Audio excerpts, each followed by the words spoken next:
Hey, welcome everyone. We're going to give everyone just a few minutes to join before we kick off, but already see some familiar names here. Wish I could see your faces, but thanks for joining us today. We'll do intros as well, so we'll just give everyone a couple minutes to get settled here. Hey, Tara. Yeah, as you can see, some of you may have already joined our webinars in the past and probably heard me speak more than you would have liked, but there is the option to add questions, comments in the chat section of the webinar. So if you look on the right, you'll see the option for chat. Please add any questions as we go. We'll stop along the way, but then we'll also have dedicated Q&A time at the end as well. So please, and we want this to be as useful as possible for everyone joining. So please don't be shy. Add any questions that you have. And we'll kick it off in just a minute here. We already have a pretty good turnout so far. Awesome. I think we can go ahead.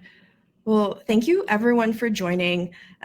Just as a recap, today we'll be talking about how you can drive in-channel optimizations and efficiency with Rockerbox. And we have two of our super users here, two people that I've worked with for quite a while. And just a coincidence, two of our clients that work in kind of the baby space. So I'll let them introduce themselves just quickly. I'm Kelsey. I'm our head of customer success at Rockerbox. Have worked with many of you. And today with me, I have Michaela and Matt, and I'll let you both introduce yourself before we kick off here. Cool. I can jump in. Hi, everyone. I'm Michaela Hince. I'm the Director of Growth Marketing at Mockingbird. For those of you who aren't familiar, this does seem to be a baby panel. Mockingbird is a bigger brand where our mission is to empower parents by providing high quality products at an affordable price. So thank you everyone for joining. Really looking forward to getting into it, and I'll turn it over to you, Matt. Thanks, Michaela. Hi, everyone. My name is Matt Taylor. I am a Senior Manager of Growth Marketing at Babylist. Been there for about 2 years and have worked with Rockerbox for the last year. And for those who aren't familiar, Babylist is first and foremost a baby registry, and our mission is to support growing families through all those big milestones. Awesome. Yeah, big thank you to both of you for joining us again today, and really excited to hop in. Now, just an overview, we're going to be going through some pointed questions on how you can think about leveraging Rockerbox, really thinking about questions that we commonly get from clients. So anywhere from talking about like cadence of optimizations, any tips and tricks you have. And one of the ones I think I get most frequently is how do you think about the relationship between the performance you see in platform and what you see in Rockerbox? How do you reconcile that? How do you think about making decisions? So we'll have some specific questions, and then we'll also have time for Q&A. So for anyone who just joined, please don't be shy. Add any questions that you have in the chat. We'll stop along the way, and then we'll also have dedicated Q&A time at the end. And with that, let's hop right into it. So the first question that we want to dive into a bit more is around what cadence do you make in-channel optimizations? And this can be both what you're thinking about in platform, and then also how you leverage Rockerbox. And what are the mechanisms that you leverage to do so? Are you living in the UI? Do you have reporting? What does that look like? And I think both of your use cases are a little bit different here, so I'm excited to hear from you. Maybe like Matt, if you want to kick us off here, and then we can move over to Michaela. Yeah, sure. So as a baby registry with a really long customer lifecycle, our use case may be a little different than some other retailers that are e-com focused. So our primary use of Rockerbox is ingesting their log level multi-touch attribution data sets and using that as our reliable model source of attribution data that we're then pulling into our system, marrying against all of our reports, and creating our own visualizations and our own business intelligence tool that we're then using to make in-platform optimizations on a daily or weekly basis, depending on the campaign or channel. So internally, we track Rockerbox performance against our goals. We track Rockerbox performance against our internal last click reporting as a gut check, and we use the user IDs in the log level MTA report to match that to our actual customer data, so we can update the values of those conversions over time as our customers start using our platform or start not using our platform. So we're very much just relying on Rockerbox for that really reliable statistical log level MTA data set. But in the UI, we leverage reports like the funnel position report. That's really helpful in communicating how different marketing platforms or messaging strategies are acting in the funnel, whether they're first touch or last touch. Having that at a high level is really helpful for communicating what we're doing to leadership. And then we also like their cross-channel benchmark report. That gives us a good gut check against what we're currently doing and against what the industry is doing. So I think we noticed recently that Rockerbox has seen a huge increase in year-over-year spend for streaming, and that's something that we haven't really done too much of. So that kind of tells us that maybe that's an opportunity for us. So that's something we really like as well. That's awesome. I think something both of you have in common, I'm sure Michaela you'll add here too, is that you have this longer consideration period. I'm curious just to dig in a bit more there. Like, what advice do you have for any Rockerbox customers or even prospects or partners that have joined that are working with that longer consideration period? Like, how are you approaching optimizations different because it's taking users longer to purchase? And I'm sure, Michaela, you can also hop in here too.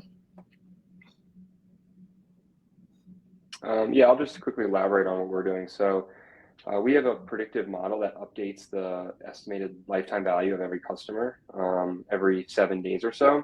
And because we're sending Rockerbox that customer ID at the time of sign up, and that is available in Rockerbox's data sets, which we ingest into our data warehouse, we're always able to sort of link that latest value we have with the modeled attribution data for Rockerbox. So we're constantly updating, the values automatically of the Rockerbox MTA data on our backend. Yeah, and jumping in here from a Mockingbird perspective, yeah, very similarly, we have a pretty high consideration, like long tail purchase cycle for baby gear and particularly strollers. It is a heavily researched item. When parents decide that, or when parents, are finding out that they need to be stroller shopping, it's going to take a while for them to research over many, many marketing funnel points. So I'd say in regards to like how that may differ from, a classical e-commerce where maybe it's not as highly researched of a product. I would say our cadence for making optimizations based on what we're seeing in the UI might be a little bit longer. So where somebody might leverage the UI and say, okay, immediately we need to make this optimization because we can see this immediate return on conversions. For Mockingbird, we might wait a little while and might make those optimizations for our paid channels like closer to twice a month because it being like such a high consideration product. We really aim to not make too many aggressive changes to our channels too frequently to allow for, one, the platforms to learn a little bit more about who our customer is, where to find them, what they're researching. And then two, for us to really get that data, that attribution data. Some tighter attribution windows might not tell the full story. So that means we might need a little bit longer of an attribution window to really understand how each marketing touch point played a role in the path to purchase. I love that. I actually think that leads us really nicely into our next question here as we think about look back windows and some of the differences between Rockerbox versus in-platform. And that kind of also, breeds into thinking about like deduplicated performance versus in-platform. And Michaela, for you specifically, I'm thinking about like where have you found opportunities to potentially invest more in channels where you wouldn't have invested in based on that longer look back window in Rockerbox that might not be captured in platform? And how have you leveraged that to your advantage? Yeah, this is a really good question. I like to think about in-channel performance as our early read for creative insights and then possible down funnel performance. And then Rockerbox being really our source of truth for actual performance when it comes to meeting our total business KPIs for CAC and ROAS at the campaign, ad set, and creative level. So breaking that down a little bit, we like to leverage the in-platform data points to really analyze and compare creative performance. So for example, if I launch 5 new pieces of creative on Facebook, we might review all those upper funnel performance metrics of those creatives to get some early reads on, will this creative perform for us? So what if it's a video, what is the hook and hold? What is the click-through rate? Are people adding to cart from this piece of creative? So those early indicators will kind of tell us, okay, this creative is performing well and driving people to site. Hopefully and likely we should see some down funnel performance here. But again, going back to our purchase cycle, sometimes being a few months long, that is when we might not make some really aggressive optimizations based on the CAC and ROAS that we're seeing in Rockerbox. So since Rockerbox being our source of truth for overall performance at the campaign, ad set, and creative level, once we feel like that creative has spent enough time in market, which maybe might be between like 2 weeks to 1 month, depending on where our spend thresholds are, that's when we'll start to make optimizations based on the deduped performance. So we like to keep eyes on the conversion data in platform, but we tend to not really leverage the in-platform conversion data. We'll wait until we feel like we've got a really good read on these campaigns and ad sets and even creatives in Rockerbox to help us understand what that actual performance is, what campaigns and ad sets should be getting more budget, what creatives we should be iterating against, et cetera. Yeah, that makes complete sense. Matt, I'm curious what your perspective is here as well. And maybe you can also add to it, what does that conversation look like internally? As you explain, here's what we're seeing in platform, here's what we're seeing in Rockerbox, here's what you do with it. Yeah, well, I would definitely echo what Michaela said around using in-channel metrics for the more upper funnel early consideration performance. And then using Rockerbox data as our primary source of truth and really adjusting our spend and budgets based on those metrics. We also have a third form of attribution. So we have last click measurement that's based on our own attribution technology. So for us, that's something that this looks more at than in-channel performance. So for us, it's more of a constant conversation between MTA and last click. Versus MTA and in-channel. In-channel, something more we just rely on as marketers to sort of make our lives easier and get that earlier data for creative and testing purposes. But yeah, I think we have the belief that MTA is sort of the most robust, statistically significant form of attribution available to us. So we, as marketers, we advocate for that as much as we can, and we try to fuse that into as much of our decision making as possible. And for Google, for example, we actually upload the data from that Rockerbox log level report, where we actually see the Google click ID for every touch, for every Google touch point with value associated to it, and upload that on a daily basis to Google, so that our Google's optimization algorithm can be aligned to how we're measuring and optimizing internally as well. So I think for us, we try to rely on Rockerbox as much as we can. If we can upload it to a platform and use it even more heavily there, that's even better. That's not always available to us though. So we do rely on in-channel metrics to drive optimization, but the algorithm, but we're still using Rockerbox to adjust those targets, set those targets according to the Rockerbox reported performance. Thanks for diving into that. I think something you brought up is something I hear pretty commonly and talk to clients about, and I know we've talked quite a bit about, is that triangulation of different measurement methodologies and how that kind of gets you to the place that you need. And something we mentioned a lot at Rockerbox is there's no perfect measurement solution. And I'm curious, if you can dive into a bit more around how you think about that, internally of you have in-channel performance, then you have Rockerbox, and you also have your last click model that you've leveraged historically internally. Mhm. And like, what does it look like using those three different kind of measurement methodologies to get your team to the right place as you think about decision making? Yeah, I think for us, we don't want to be overly dependent on any one attribution methodology. So I think for our last click, that's something that, we understand all the mechanics behind, we have all the control over. That's what we've had historically, so we can monitor all our year-over-year performance on that. Um, but I think we've realized that we can use MTA to really boost overall last click performance. So when we're optimizing some of our channels to MTA metrics, I think there's a general awareness, or we have to sort of educate other stakeholders in the fact that maybe we're not going to see the same lift in last click performance, but we'll see those conversions come through other channels. Perhaps organic or brand search. So it's just about constant education, but it's not really like a smooth, easy transition from one attribution model to the other. It's a constant discussion over the pros and cons for us. 100%. Yeah, I'm glad you say that, because I think that's something we talk about a lot. Is this isn't just a switch that you flip.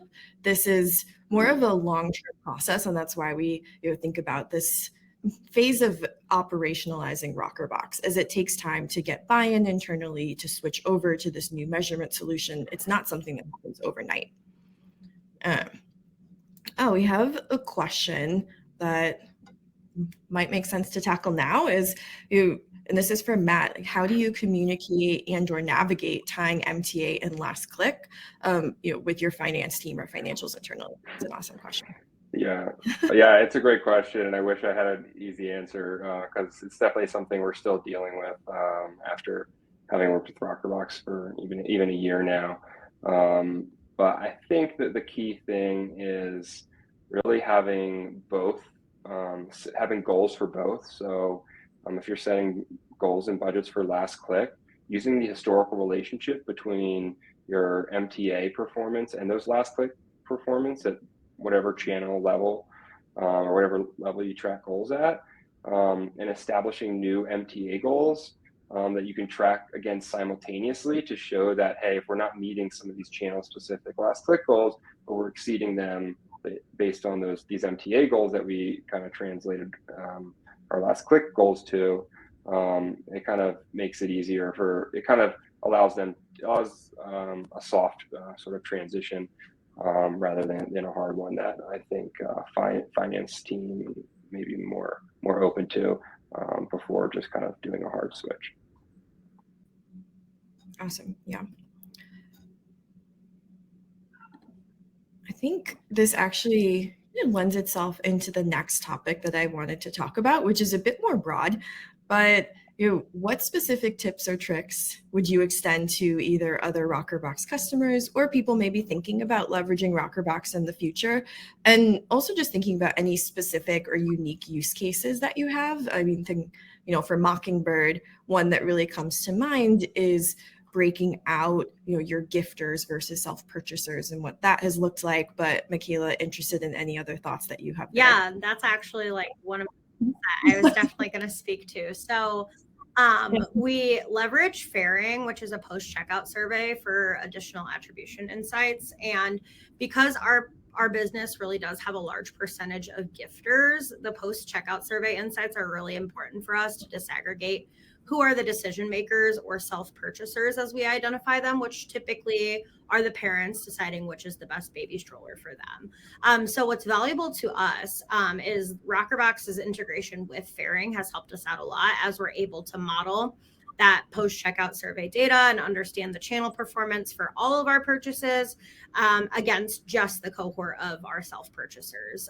because of that post-checkout survey. So going into it, the post-checkout survey usually the purchaser will identify what is the most important marketing touch point in their journey that really led them to purchase. So my tip there would be, like, if you have a post-checkout survey implemented on your site, you should absolutely integrate it with Rockerbox just to see, like, how is the model different with that data versus just the standalone MTA. For us, the insights plus the survey insights plus the multi-touch attribution modeling has really helped us understand the differences between the models of the gifters and the self-purchasers, and then provide that really rich data on our marketing mix, so we can be making marketing budget decisions into channels that are really reaching those self-purchasers or decision makers to get our messaging in front of them.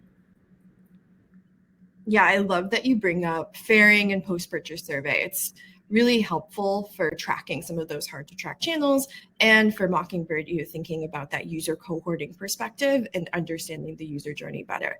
I will plug that we do have a session either later today or tomorrow. I don't have my schedule exactly straight with fairing though, as they're one of our partners with summer camp. So please tune in if you're more interested in post-purchase survey. Matt, from your perspective, open to any thoughts that you have here on, advice you'd lend, but also thinking about, your specific use case around non-branded search and really testing into that and justifying, increased spend there, I think would be something interesting. Maybe, if you can share a bit more there.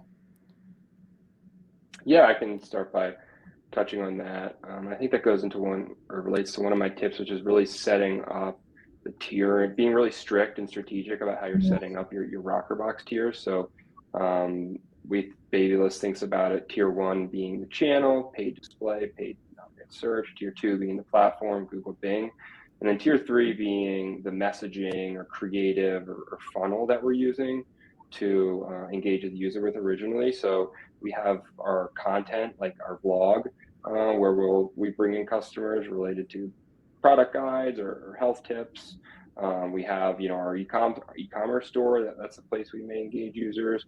We have our baby checklist, our app. So there's a number of ways we can engage users. And before Rockerbox, we really spent all of our money at the bottom of the search funnel, just paying a lot for people searching for baby registry and competing against other retailers and sort of paying a lot for those clicks. But then once we kind of use that tier 3 to start segmenting our traffic between all our different sources, we found e-com and content. So we're places where people were doing a lot of research into prior to the point where they're actually ready to create a baby registry.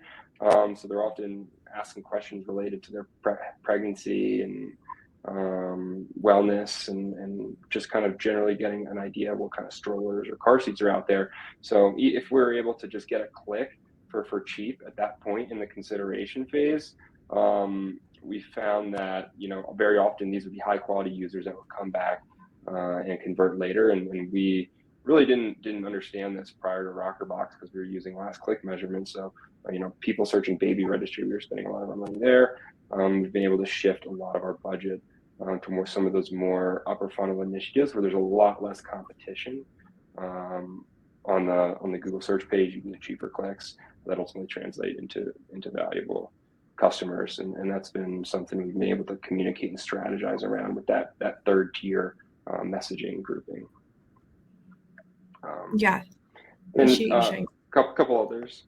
Yeah, please. I would say leveraging impression tracking where possible. We found some success with display ads or banner ads where we've never really seen success before from a click-based tracking perspective by using Rockerbox's impression tracking, which for GDN is, actually user level matching. So definitely, and then with that, like understanding the nuances between each platform and how Rockerbox is measuring those users, whether it's synthetic views, like actual user level matching on views, or it's just click based, or for YouTube, it's a walled garden, so you can't really see any YouTube data, or impression data, so that might be underreported. So really understanding those nuances, I think, is helpful when you're making decisions on some of the Rockerbox performance. Yeah, would you mind diving into that a bit? I think because it's definitely a question that we get a lot is how do we go about really understanding those nuances of how Rockerbox is tracking each channel and getting the team comfortable with that, and thinking about making decisions where, to your point, some channel tracking might not be equal to others. If one is a walled garden, one is not. Like, how do you think about reconciling that? Yeah, I guess I would say there's kind of 4 levels of like attribute tracking that Rockerbox may have with any given channel, and it's click-based being the best. Like if it's click-based, we're very confident in that. And then secondly, with something like Pinterest, there's user level impression matching, and that's also something we're pretty confident in, given that it's based on actual user IDs, but we know impressions aren't necessarily maybe as incremental as clicks. And then you have Facebook, where it uses some sort of probabilistic modeling instead of actual user level. So maybe we're a little less confident in those Facebook view conversions and Pinterest view conversions. And then you have something like YouTube, where it's really only click based. So we just know that we may be under-reporting the impact of YouTube performance in Rockerbox. And for something like that, we may need to run like an incrementality test or use some other form of measurement outside of Rockerbox to help us understand the lift generated from like impressions. Yeah, I think that makes complete sense. Michaela, I'm curious as to your thoughts there. I know you recently tested into TikTok, and while we do have kind of partnership and works there, you're really thinking about like, how did you measure TikTok performance, knowing that in Rockerbox it would be clicks? How did you think about making those optimizations? Yeah, for TikTok specifically, knowing that Rockerbox is not able to model based on the view-based data, and TikTok is such a view-heavy platform, we do turn to 2 things. One, in-platform insights to get a better read, understanding, using TikTok's attribution model, not as great as the MTA, like deduping across all channels, but it's at least directional as we're like testing and learning and getting those insights in this brand new channel. And then one thing I haven't mentioned yet, but at Mockingbird, we do have another attribution model for us. It's MMM that we use with a separate vendor. And so that one's important for us to understand as we're spending, what is the impact in return from the channels that we're spending on. And MMM is really important for Mockingbird as well. Like with Rockerbox, we're able to really understand how our D2C business is performing based on our marketing channels through the multi-touch attribution. But with Mockingbird, we're not only selling through D2C. So it's important as we have external retailers, Babylist is one of them, but also Target. It's important for us to understand is retail impacting the incrementality of our business. So with TikTok, knowing that we're not able to leverage Rockerbox to its fullest extent without that view-based data, we do lean a little bit heavier on the in-platform as well as the MMM to really drive decision-making around budget and optimizations for that channel. Yeah, I'm really glad you brought that up, kind of going back to our diversified measurement and thinking about that triangulation of different measurement methodologies to get you to the place that you need to be from a decision-making perspective. I will plug later today and then also tomorrow, our CTO and co-founder Rick will be speaking about kind of like state of Rockerbox, and then tomorrow our CEO Ron will be speaking about kind of the future. And one of those things we're working on and have some clients in beta is our MMM product. So really thinking about how Rockerbox can also go in that direction, understanding the importance of being able to both budget and forecast, and then Michaela, to your point, make more of those granular optimizations. Yeah, absolutely. One other question, and this is something that I thought would just be interesting for us to chat through a bit because it does come up quite a lot in conversations, especially as clients move out of onboarding and thinking about, okay, how do I actually move through this adoption phase and operationalizing Rockerbox? Maybe if you both could talk a bit through like what did your validation and testing process look like as you work to get Rockerbox buy-in internally? Knowing, as I mentioned, this isn't just a switch that you flipped. what were the different levers or steps that you took to validate, okay, we're comfortable moving over to using Rockerbox as really a source of truth for those optimizations? And either one of you can start. I've been picking on you a bit. So. I can go first. Sounds like, Matt, you were around when you onboarded Rockerbox. I was not. I was not actually at Mockingbird yet when the team decided to onboard with Rockerbox, but I am aware of what we were looking to solve during this period.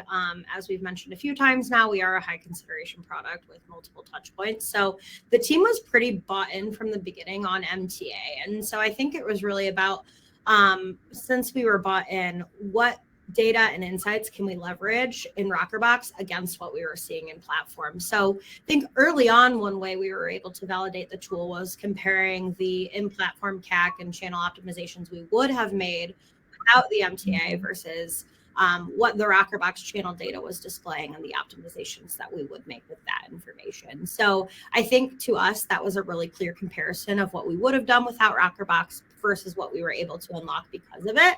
And I think since then, like going a little bit further, even since I've joined, really getting buy-in across has been being able to work with Kelsey and the rest of the Rockerbox team on different business challenges and how we can work together to solve for them. And I know I already spoke to the gifters versus self-purchasers challenge that we were kind of facing. Like how can we really reach those decision makers? And I think it's been, Rockerbox has been willing to work with us along the way to understand, like, how can we model this to make sure it is giving us the best insights to make those data-driven decisions for our business. And then, bringing along the leadership and stakeholders along the way on the journey of, this is what we're seeing. This is how it is impacting the decisions that we're making. And then this is like future opportunities for us to continue to improve this relationship and this like data to make sure we're making the best decisions we can with our spending and channel mix.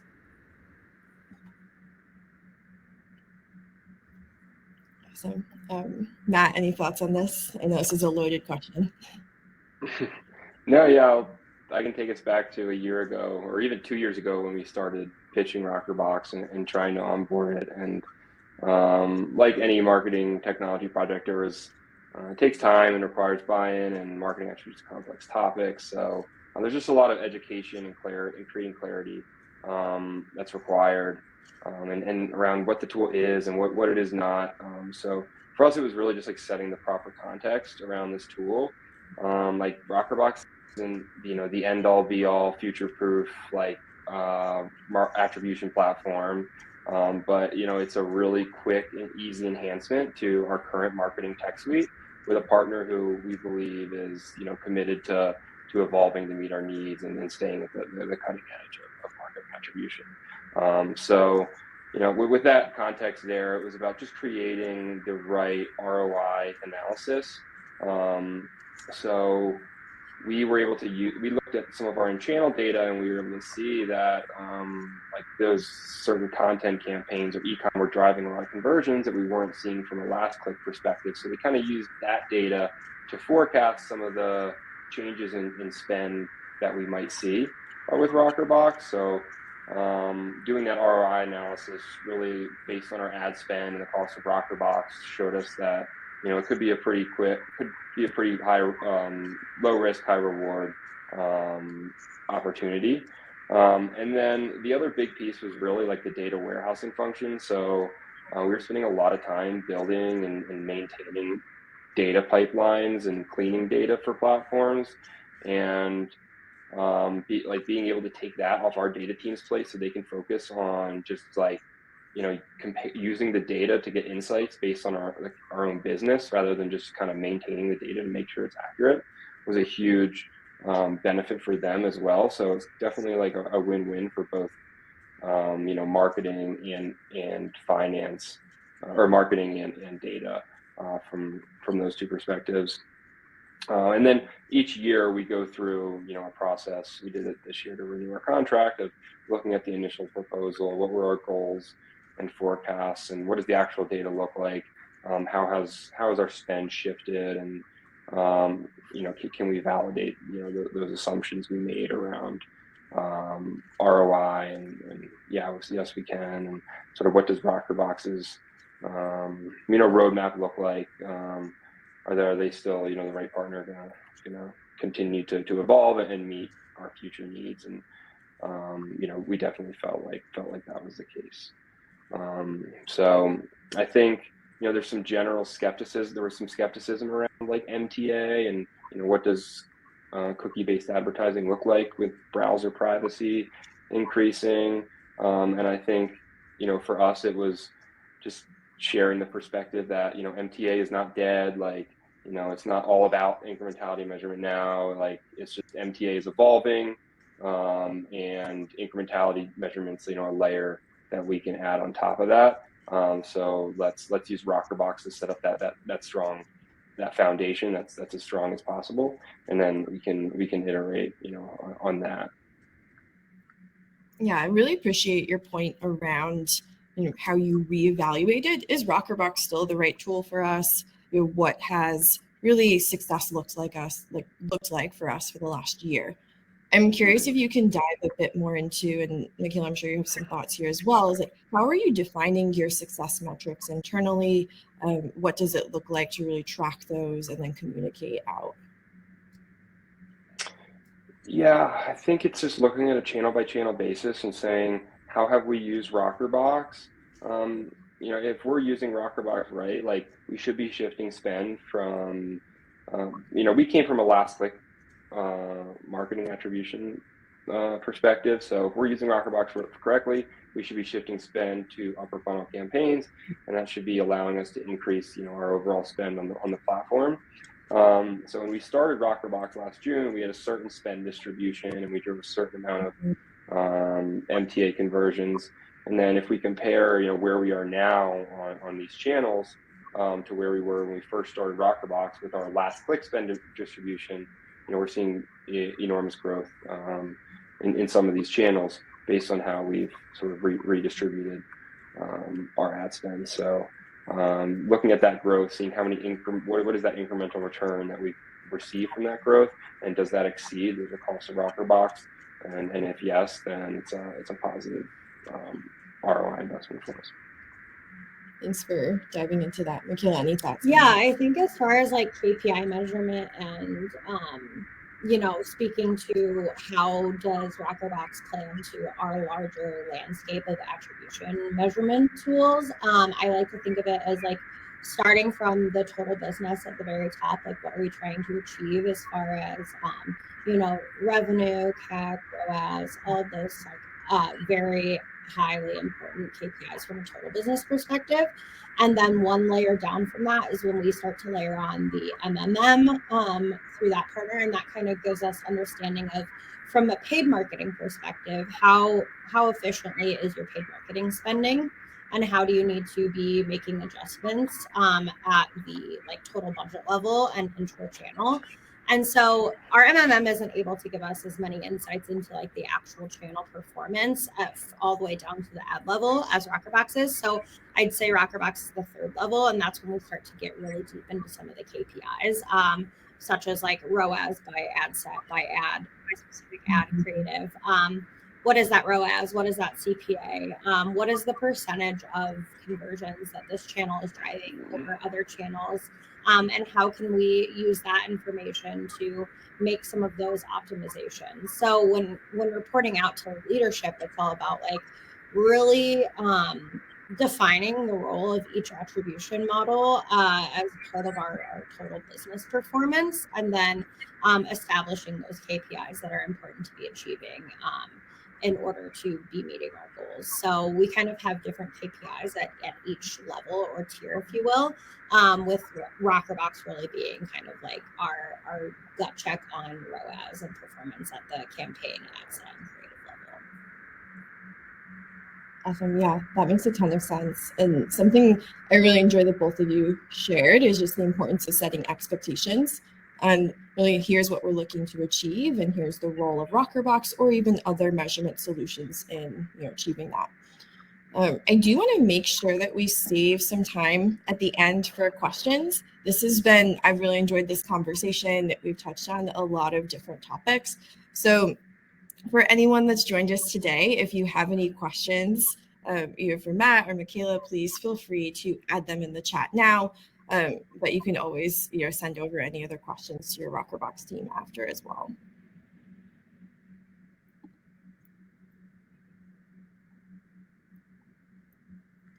While we wait for anyone don't be shy for any questions. Matt and Michaela, any other final kind of pieces of advice that you want to share with the broader group? Doesn't have to be related to one of the topics that I brought up. I know I'm putting you on the spot here. Yeah, I'd say as far as advice and like maybe one more going into kind of like the tips and tricks, I'd say I'm not the only one internally that uses Rockerbox. We have a director of organic channels that is in the UI pretty frequently, checking on performance and leveraging data for their weekly and monthly reporting to understand like what is the impact of my organic channels. And I think that has been huge for her to really be able to put ROI numbers behind like the level of effort that goes into building a content calendar around investing time and energy into building content and creating for organic channels. And I think that has been an unlock for our business as well. She is very consistently using Rockerbox to understand the performance of her organic channels. So I think that's been really huge for us as well. I think that's a great call out. Today has been very focused on paid channels, but we also want to spread the love for any of our organic channel managers out there. Definitely a lot of opportunity to leverage Rockerbox for optimizations as well. Matt, did you want to share any last tips or tricks before we get to some questions from the audience? Yeah, sure. My last tip would just be get familiar with that log level MTA report. If you have the data warehouse connection, I think that is like a treasure trove of data, and you can use it to pull out so many new insights, whether it's like view-based conversions versus click-based conversions, or how long your customer journeys are. It definitely will take data resources to analyze, but I think the more familiar you are with that data set, the more you can understand like the capabilities of Rockerbox and how you can connect that data more closely to some of your internal data. Awesome. We have some really great questions here, and we can just go through each of them, and either of you can speak to it. Really thinking first, we have a question from do you have an analyst that extracts the insights, or are you doing it yourself? And I think this is a very common question of who's really, whether Matt, for you, like some of your dashboards that you have in Mode, or maybe Michaela thinking about like what you have in the UI, who is pulling the insights for your team? For us at Mockingbird, it's all kind of ourselves. So I am really analyzing like all of the paid channels, and then our director of organic, Emily, and she has an influencer manager. They're both really empowered to get into the UI themselves and really like build out their reports and pull the data, even all the way up to our VP of marketing, Marjorie. She's using the UI as well a lot too. So a lot of us will leverage the UI and the dashboard pretty heavily ourselves, and we don't have kind of an internal data person to really aggregate all the information. That said, we have built out some reports that we're leveraging on a daily basis, so it's like pretty easy to just go in there and see, like, extract the information that we're looking to get into. Plus, the Rockerbox team has always been available when we have questions or we're trying to get to a certain piece of data that maybe it's been a little bit challenging for us to find, or we need a little help solving the answer to a question. We'll definitely lean on the Rockerbox team as well to help us get that insight. Awesome. Yeah, I think for us the approach has been let's partner with the data team to build the most robust, like, underlying foundational data set we can, and then basically give all the marketing team access to that in our BI tool. So basically build a strong foundation and then give marketers the ability to like extract insights from that using the power of our BI tool. Makes sense. I think we can wrap the kind of two questions we have here into one and speak to them both at the same time. So we have one question around, how do you reconcile not only Rockerbox, but also other potential attribution models overvaluing, bottom funnel touch points. So we could think about like a branded search here, other lower funnel channels. And then there's another question on how do you think about, and Rob, tell me if I'm not interpreting this the right way, but the fact that there could be different types of touch points that we're tracking across different channels. So this is kind of, I think, to what Matt, you spoke about earlier of, say, like a YouTube versus a Facebook. So we can break these out or speak to them together. Michaela, not sure if you have any thoughts on either one of these. Yeah, I definitely have some thoughts on the first one, Kelly's question around overvaluing low funnel touch points. And for us, it's been, a pretty consistent question. I don't think we are unique in that a lot of growth marketers are very curious around some of those lower funnel touch points and how we can advocate for the incrementality of those. I think for us, it's really about, we recently conducted a holdout test on our branded search terms and our branded search channels, both search and shopping, to understand if our models, both MMM and MTA, were possibly overvaluing some of those lower funnel touch points. So for those, I think to answer your question, it's really about identify what the challenge you're looking to solve for, and then see if there's an opportunity to do certain testing around it, like a holdout test. To be able to really identify were there any changes in the model? How did this change some of the other channel attribution that we're seeing over the same period? And really, building out that testing framework in order to reconcile that issue. Absolutely. Matt, any thoughts? I know you guys have done quite a good amount of testing as well. Yeah, I would just echo the sentiment around testing on top of the data, especially in regard to the question around asymmetric data quality. Like maybe it doesn't make sense to have the exact same CAC or ROAS target across all your different channels in Rockerbox based on the data quality. And you can maybe just use assumptions to say for Facebook, maybe we only want to account for half the view-based conversions and not all, or even better though, you can run incrementality tests and use some of that data to inform the targets you're setting on a channel by channel basis. We did a lot of testing around incrementality around Google non-brand search and found that we could significantly lower our investment there without really sacrificing a lot of conversions. So we hold some of our campaigns on Google non-brand search to a much lower target than other campaigns based on some of the results from our incrementality testing. Yeah, I think that's a really great point around thinking about how you're setting your targets. Do those look different based on funnel position, based on tactic? Also thinking about, that channel by channel approach as you work towards those overall success metrics. Well, those are really awesome questions. I want to thank our panelists again for joining us. I've really enjoyed this conversation and appreciate everyone joining us. Just a shout out, for anyone that's interested in learning more about Rockerbox, please go to rockerbox.com/demo. And we have a whole number of other panels between today and tomorrow as part of our summer camp. So looking forward to seeing everyone. Awesome. Thanks, Kelsey, for having us. And thank you, everyone who joined. Yeah, thank you, Kelsey. Thank you. I think we have Maggie and Ashley potentially from our marketing team coming back for a moment to tee up the next session.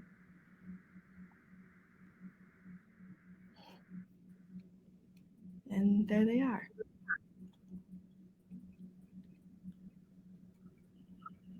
Oh, there we go. All right. Thank you guys. That was just a great session. I loved all the questions. I'm glad we built in extra time for that. Definitely, because we had a bunch of questions. We've got a little bit of a longer break before our next session. And then we're going to have Ben from Power Digital join us to talk about diversified measurement. Once again, make sure to follow that Demio link. It's going to come 15 minutes before the next session, so 1:15. Ashley, any thoughts on the session before we move on? Yeah, absolutely. And I saw that giggle, Kelsey. Kelsey knows that I've got thoughts after every session. No, I thought that was a great session. It was one that I was really looking forward to, and I think a lot of the people who joined were as well. It's really great to hear from actual brands who are using some of these tools like Rockerbox, and how they're kind of thinking about their measurement and attribution. I absolutely love the call out around the post-purchase surveys, and Fairing, like Kelsey mentioned, is actually a sponsor of summer camp. And having that data touch point is so impactful. And really, I think the overall theme of diversified measurement that came up a couple of times in this conversation, and how brands can look at measurement more holistically, I think is really important. And it's definitely the future of Rockerbox, which I know we're going to get into a little bit later at some of our sessions later today and tomorrow. But I really appreciated the emphasis on consideration clicks and leveraging Rockerbox. I know Matt talked a lot about that, to kind of understand the impact of the upper funnel initiatives and how that drives strategic spending. I mean, I think overall, Kelsey, this session had so many like actionable nuggets of information. If I was a brand marketer, I think I would have been taking like even more notes than I did, because there were so many things that are like, oh my gosh, yes, why doesn't everybody try that? Even like the focus on impression tracking and user level matching, and how those insights can drive brands to make decisions. I mean, it's just so actionable. So overall, I think it was a really wonderful session. Definitely. And Kelsey, thank you again for being such a wonderful host. That was just great. You really brought out a lot of great conversation, and I hope everyone got a lot out of the session. So we're going to hop off. We're going to have a quick break, and we will reconvene in just about half an hour here. So thank you guys again for joining Summer Camp. Bye.